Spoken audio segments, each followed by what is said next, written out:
కావాలయా ఇవేం చేపలయా ఏదో ఈ రూప్స్ ఇందులో ఉన్నాయి కేజీ 160 రూపాయలు ఇంకేం లేవా అన్నీ అయిపోయినాయి అవి రూప్స్ ఇందులో ఉన్నాయి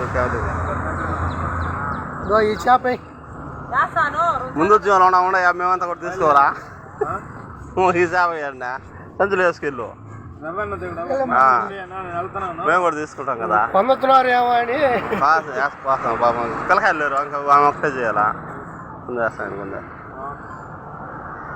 నాకు 2 కేజీలు ఇచ్చమ్మా ఏం అయిపోయి వెళ్ళిపోతూ ఉంటాయి చేపలు అన్నాకు ఉంటాయి ఇంకా తీసుకొని పోతా ఉన్నారు ఆధారం కదా పట్ట అయిపోతుంది అది గెండి ఒక చేప అయిపోయినది 10 రూపాయలు అంటే మా 10 ఇవ్వకుండా వెళ్తున్నాం ఇంకా 2 కేజీలు మీరు రూపాయి కరెక్ట్గా 2 కేజీలు అర్థమా డబ్బులు ఊరికి ఇస్తావా